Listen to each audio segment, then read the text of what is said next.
Bonjour et bienvenue dans cette nouvelle vidéo sur la chaîne TImperfectPix. Aujourd'hui, c'est un moment créatif qu'on va passer ensemble pour réaliser à partir de cette photo une illustration ou une affiche.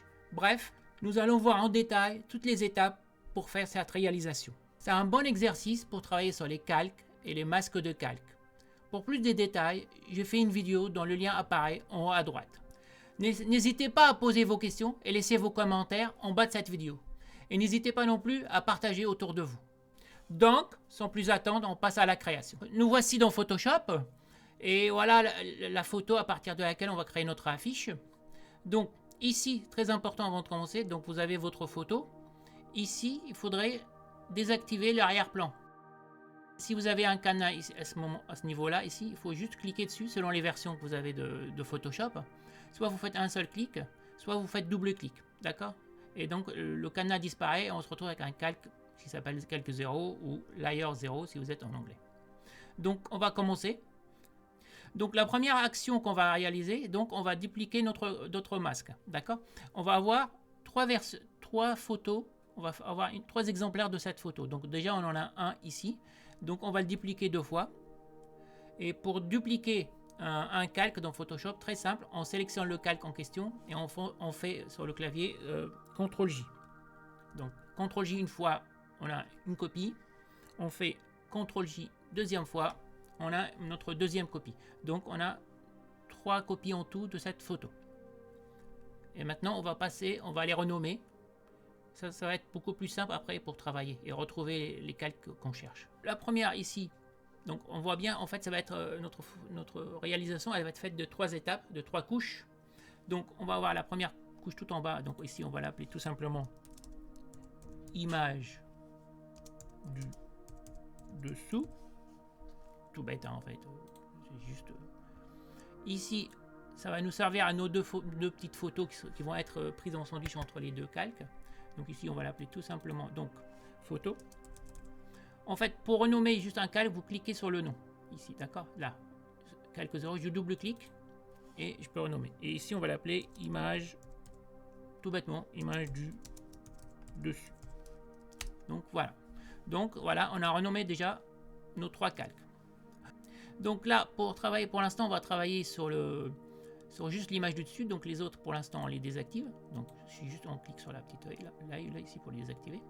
Et ici, la première chose qu'on va faire, notre photo, notre image, on va la convertir en objet dynamique. Donc vous avez deux façons de faire, soit on fait un espace vide ici, on fait clic droit, convertir en objet dynamique, ou vous allez dans filtre, convertir les filtres dynamiques. Ça fait pareil, c'est la même chose. Donc moi je préfère toujours prendre le plus proche en fait. Donc on va ici clic droit, objet dynamique. Donc on voit il y a un petit dessin qui se met en bas à droite, en bas dans le coin à droite de la photo, du calque, pour dire que c'est un objet dynamique. Donc là, ce qu'on va faire maintenant, on va passer notre photo ici, on va la passer en noir et blanc. Donc ici, on va prendre tout en bas là, on va prendre un calque de réglage. Alors, je ne veux pas prendre noir et blanc, parce qu'il y a une couche noir et blanc. Je vous montrerai plus tard, un peu plus tard, pourquoi je ne choisis pas le noir et blanc ici, mais moi je préfère travailler avec les courbes. Donc ici, je mets mon calque courbe, je prends l'extrémité, je descends tout en bas, je vois plus rien, c'est normal. Et ici, je passe le mode en couleur. Et j'ai ma photo en noir et blanc. Pour vous montrer pourquoi je choisis, quand je veux passer quelque chose en noir et blanc, je choisis les courbes et non pas le filtre de réglage par défaut de Photoshop, noir et blanc. Donc je vais vous faire une petite démo là pour vous montrer. Donc là j'ai créé le même graphique en fait, elle est composée de trois couleurs primaires, donc rouge, vert, bleu et le gris neutre 128. J'ai deux calques avec le même dessin, le même graphique. Donc je veux prendre le premier et je vais lui appliquer un réglage noir et blanc proposé par Photoshop. Donc voilà ce que j'obtiens sur le côté. D'accord ? Mon noir et blanc. Alors, juste, je veux dire que ce noir et blanc est vraiment lié à ce calque. Donc pour faire ça, je vais maintenir la touche Alt, ici, et l'ancrer comme ça. Donc là, ce filtre va s'appliquer juste à ce carré-là, juste à cette partie-là, ici. Maintenant, au-dessus, je vais faire la même chose, mais avec un calque de réglage courbe. Donc pareil, calque de réglage, courbe. Ici, important, je veux que mon réglage s'applique juste sur la partie de droite. Je veux pas que ça s'applique entièrement sur toute la photo, sur toute l'image.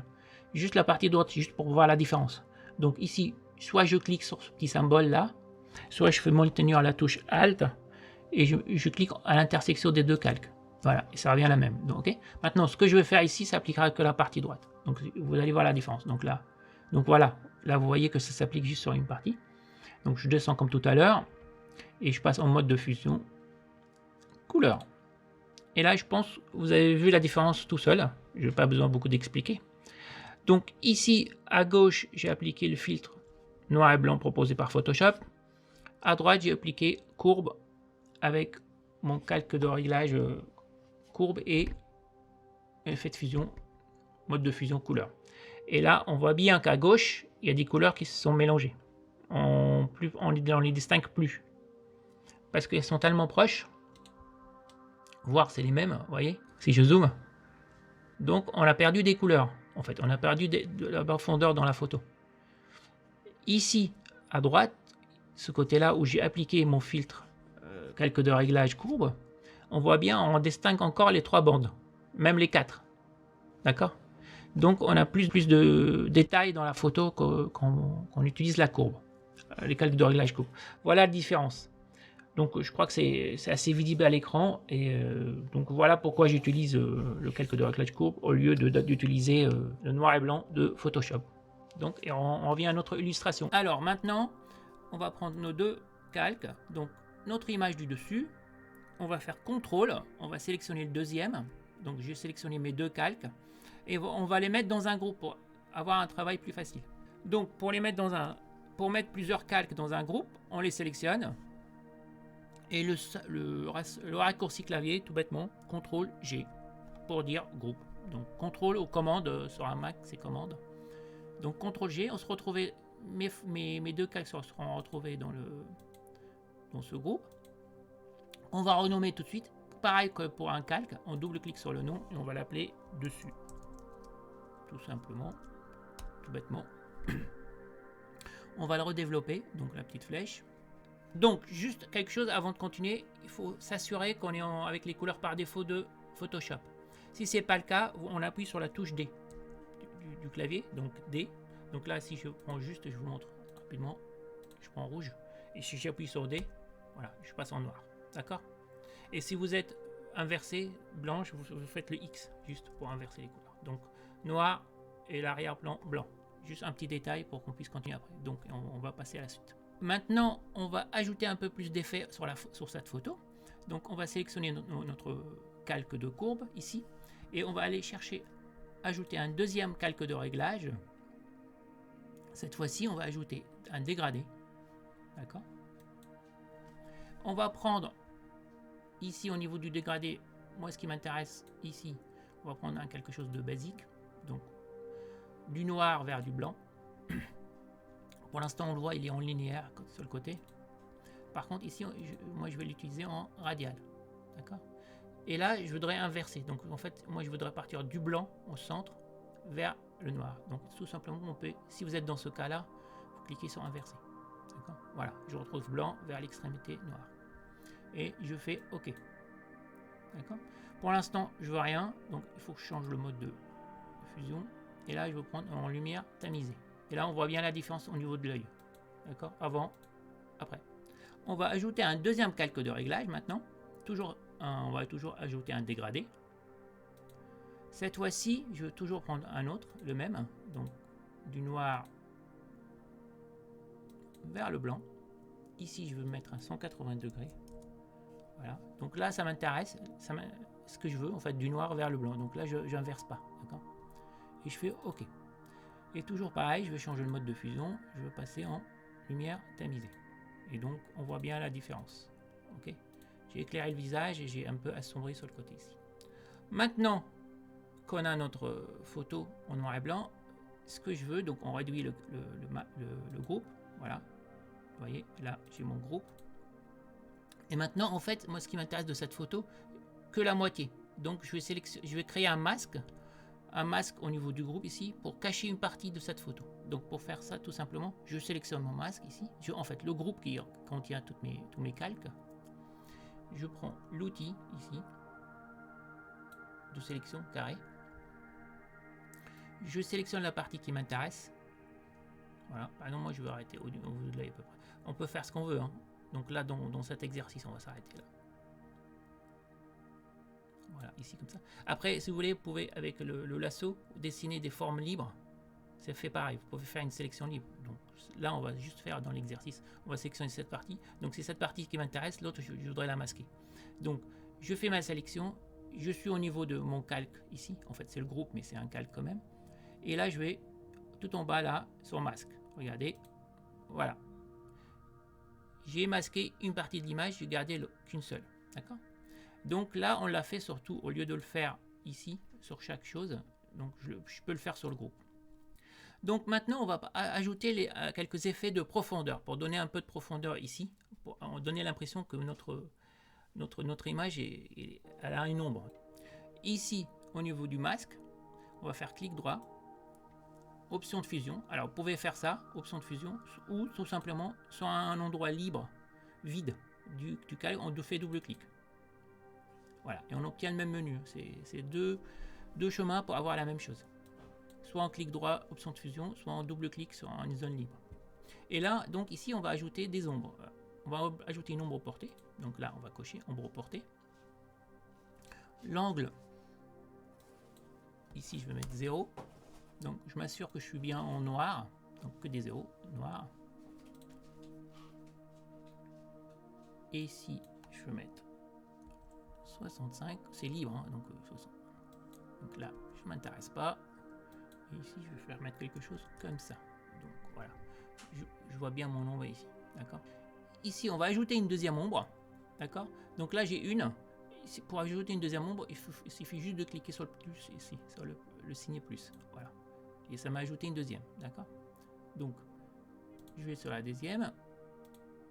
Vous prenez une des deux en fait. Donc ici, c'est toujours 0. Ici, je vais mettre quelque chose de moins important. Voilà.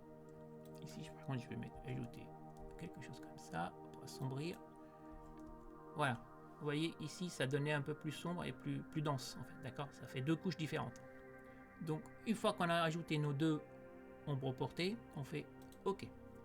Et là, pour l'instant, donc on voit bien ici nos deux effets liés à notre groupe. Deux calques ombres. Donc il suffit de double-cliquer dessus pour en fait les désactiver ou les activer. Okay. Voilà. Je réduis. Donc on a fini pour le moment avec le calque du dessus, avec la partie du dessus de notre réalisation. D'accord. Important là, vous remarquez là il y a des petits points parce que mon groupe n'est pas à l'opacité 100%. Important, faites attention à ça. Voilà. D'accord. Donc là c'est mieux. Alors maintenant on va commencer à travailler sur l'image du dessous. On reviendra sur la photo après. Donc on va faire ici la même chose. On va activer. Donc on voit bien maintenant qu'on a une partie en noir et blanc parce que tout ce que j'ai fait ça touche juste le calque du dessus. Ma photo tout en bas elle reste couleur. Donc sur celle-là on va faire à peu près la même chose. Donc on va faire clic droit. On va premièrement convertir en objet dynamique. Je vous montrerai après pourquoi j'ai converti en objet dynamique et pourquoi je les fais une à une et pas les trois en même temps. On va regarder ça après, à la fin de la vidéo, je vous montrerai ça. Donc je convertis. Maintenant, je vais aussi la passer en noir et blanc. Donc pour la passer ici en noir et blanc, je vais aller dans un calque de réglage, pareil. On va faire, courbe, que j'aime bien. Je vais baisser à 0. Je change le mode de fusion et je mets couleur. Donc voilà. Je suis de nouveau en noir et blanc.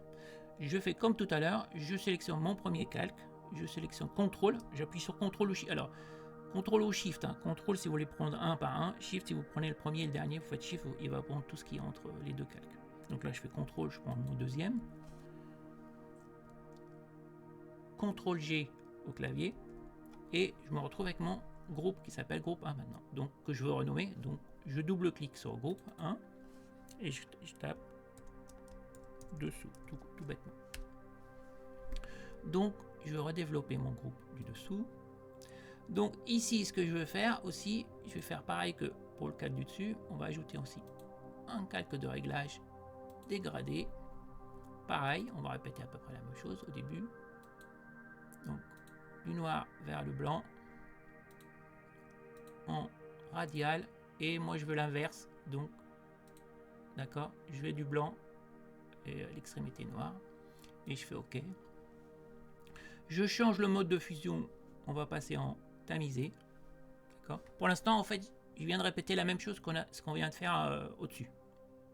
Donc maintenant, là, je vais ajouter un deuxième calque de réglage.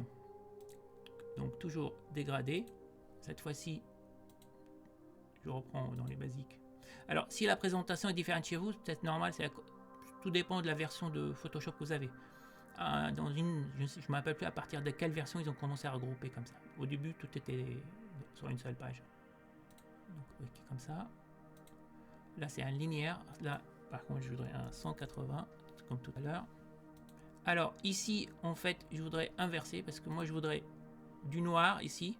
Donc, j'ai cliqué sur inverser, parce que je voulais du noir et venir vers le blanc. Si je fais l'inverse, si je fais comme ça, vous voyez, moi, je vais assombrir les bords, en fait. Voilà. En fait, vous pouvez cliquer ici, ou inverser vos couleurs là. Ça revient au même. Tout dépend de la config que vous avez, les paramètres que vous avez au moment où vous faites ça. Donc, le résultat, il faudrait juste être comme ça. En fait. Voilà. On fait OK. Par contre, ici, on va le mettre en tamisé pareil. Par contre, ici, je vais un peu diminuer l'effet. Donc, je vais descendre quelque chose comme ça, là. Voilà, je veux pas... Voilà, à peu près comme ça. Voilà, dans ces zones. Voilà. Donc, comme ça. Donc, ici, vous voyez, juste un léger éclairage. On voit un peu l'œil.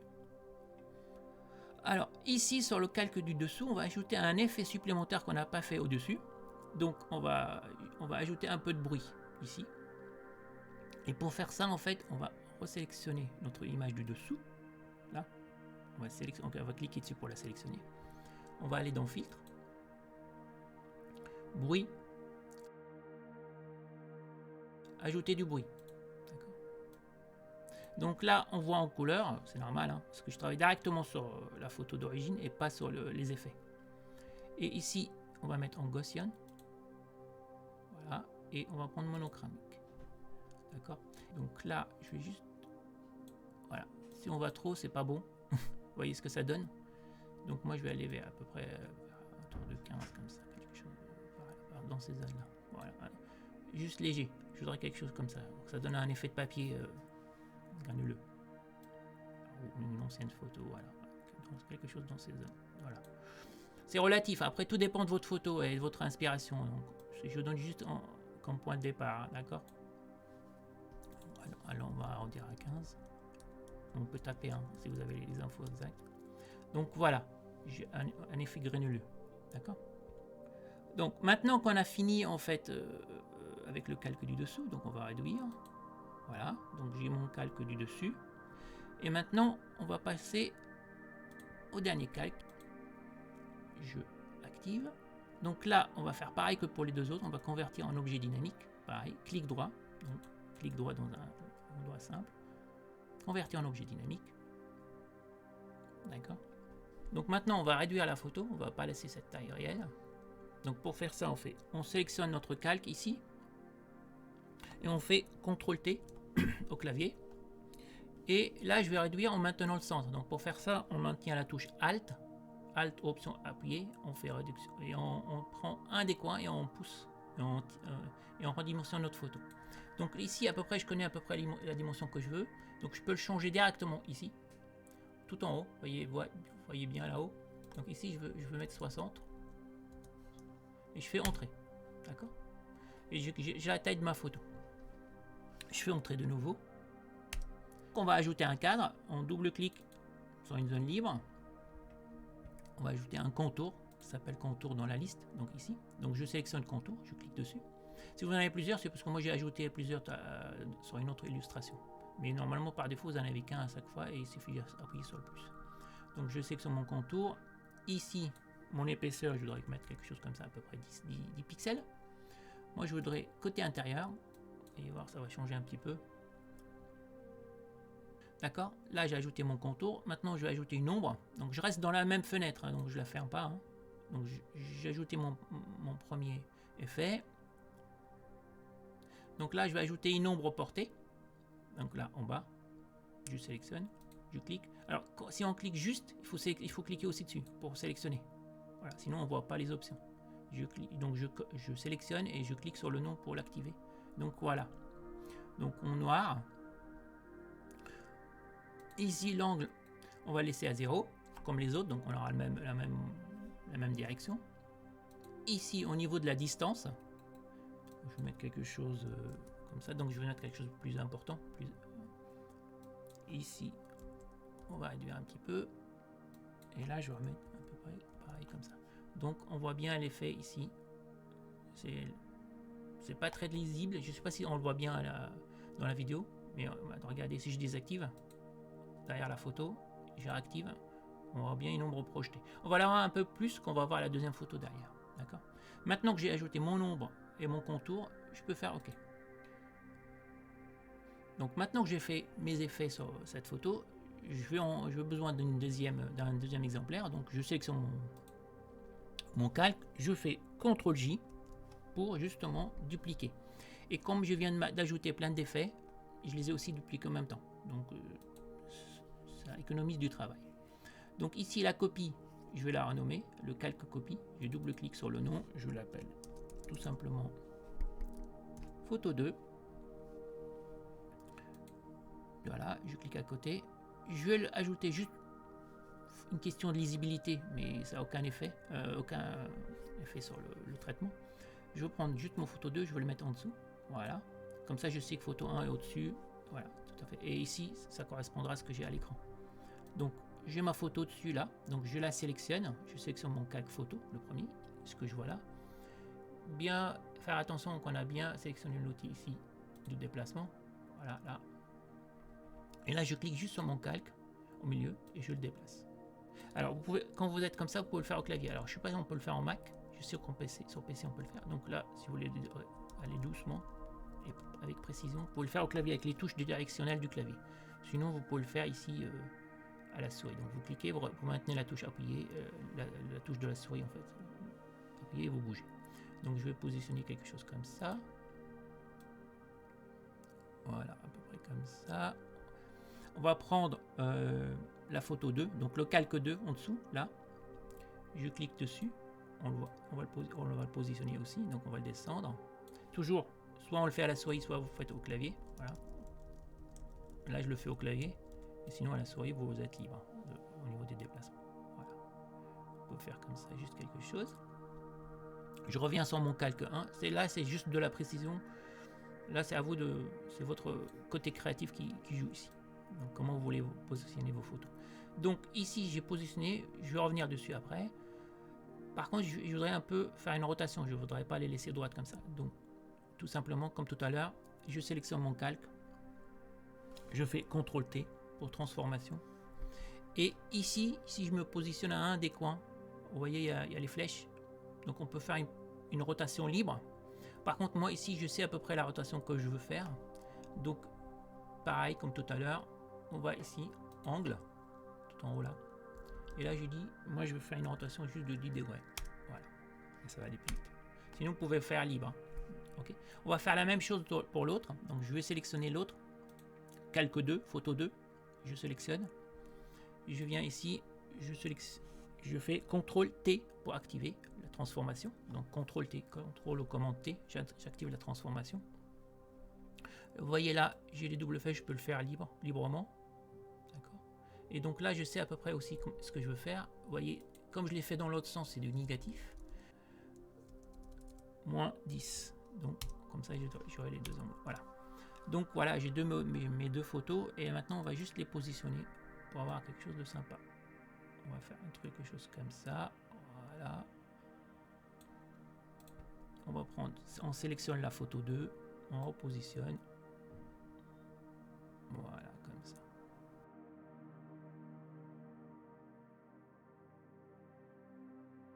Et là, on voit bien l'ombre hein, qui s'affiche. Et on prend en photo, hein, juste positionner un petit peu comme ça.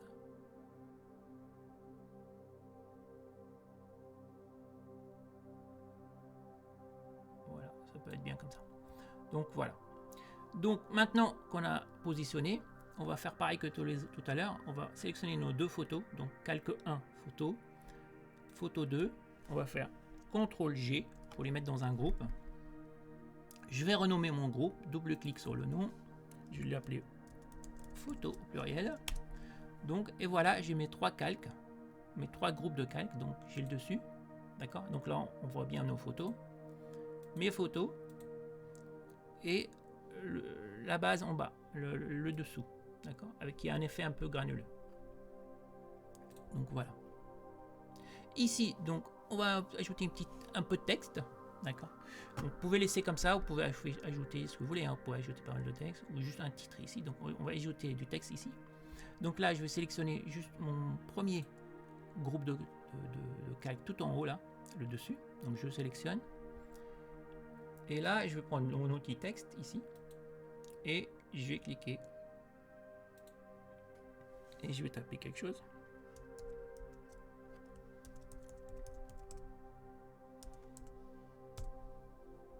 D'accord. On va sélectionner le texte. Je vais prendre une couleur ici. Tout en haut, on va choisir la couleur. Je vais prendre quelque chose de doré, d'argenté, doré. Doré, pardon. De jaune doré.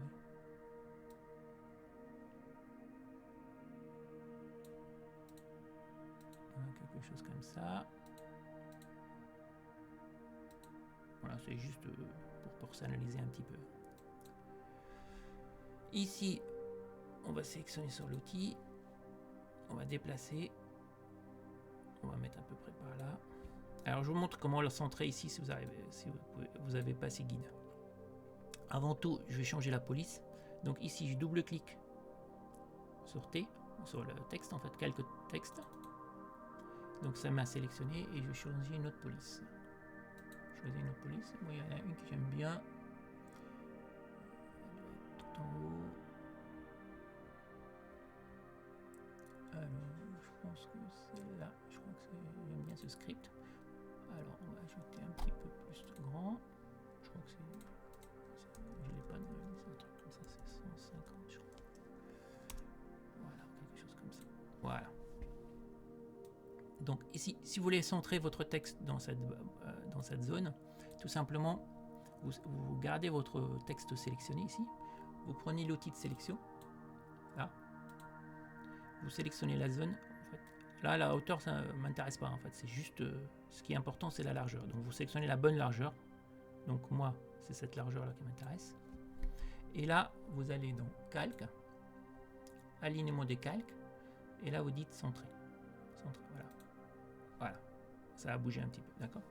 Pour enlever la sélection, c'est juste CTRL D au clavier. Et maintenant, je sélectionne mon outil de déplacement. Avec les touches du clavier, je descends pour le positionner au bon endroit. D'accord. Donc voilà, on va le mettre par là à peu près. Donc voilà, j'ai positionné mon texte. Donc là, on va lui ajouter juste un peu de profondeur. Donc on va lui ajouter une ombre. Donc pareil, comme tout à l'heure, sur mon calque de texte, je clique droit, option de fusion, ou double-clic, hein, c'est pareil. On va aller ombre portée, ici, on va sélectionner. Alors ici, toujours 0. Je laisse l'opacité à 60. Là, c'est un peu trop, donc on va réduire, on va mettre quelque chose comme ça. Là, c'est trop aussi, donc 0. Et là, ça, on va donner juste léger quelque chose, comme voilà, une légère profondeur. Regardez, avant. Après, ça donne juste un peu de profondeur au texte. Donc voilà ce que ça va donner. Ici, si je bouge tout ça, vous pouvez le mettre à 100%, ça n'a pas beaucoup changé ici. Donc OK. Donc voilà l'effet de profondeur qu'on a au texte. Donc sans le texte, c'est juste un peu de personnalisation. Juste ce que je vous disais tout à l'heure, en fait, pourquoi j'ai choisi en fait des objets dynamiques, d'accord? Parce que tout simplement, si je reviens dessus, donc ça, mon texte, je le réduis. Ici, si je reviens juste sur mes photos, mais ça va être pareil pour les autres, hein. Donc on va reprendre juste les photos, ici, là. Si je double-clique sur la photo, D'accord?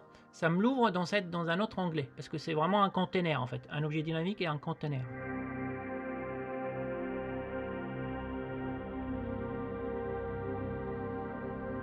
Donc ici, vous voyez, ça m'a ouvert. Donc ici, je peux changer la photo. Donc par exemple, on va prendre une autre photo. Donc on va prendre par exemple cette photo, si je la glisse ici. Voilà. Voilà. Vous voyez, elle s'est mise au-dessus. Donc là, je fais juste sauvegarder, CTRL S, contrôle commande S.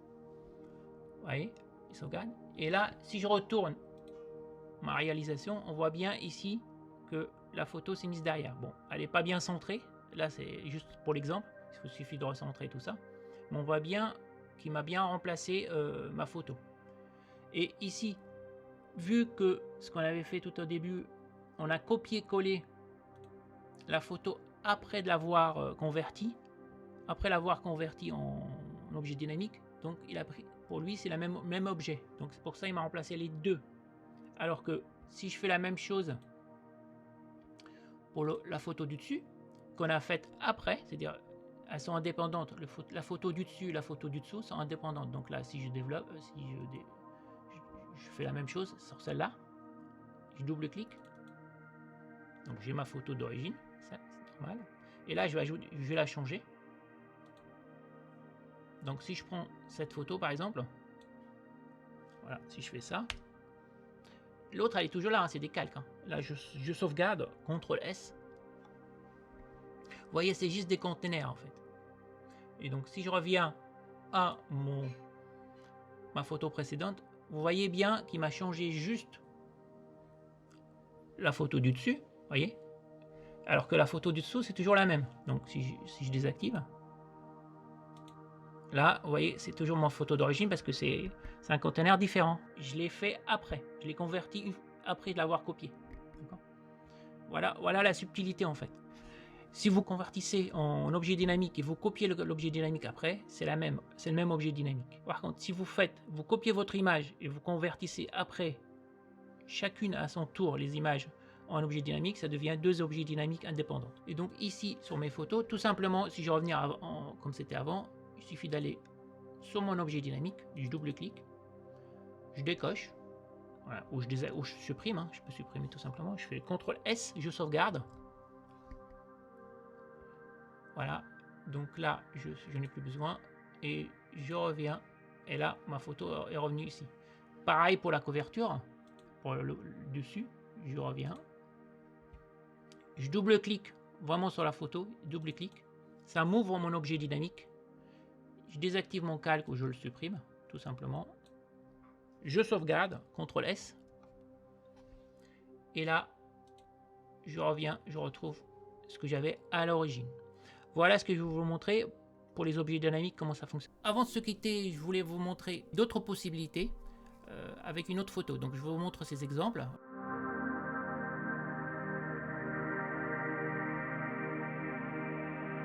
C'est ainsi que se termine cette vidéo. J'espère que ça vous a plu et vous avez trouvé ça utile. Dans ce cas, n'hésitez pas à laisser un petit pouce bleu et de vous abonner à la chaîne pour ne pas manquer les prochaines vidéos.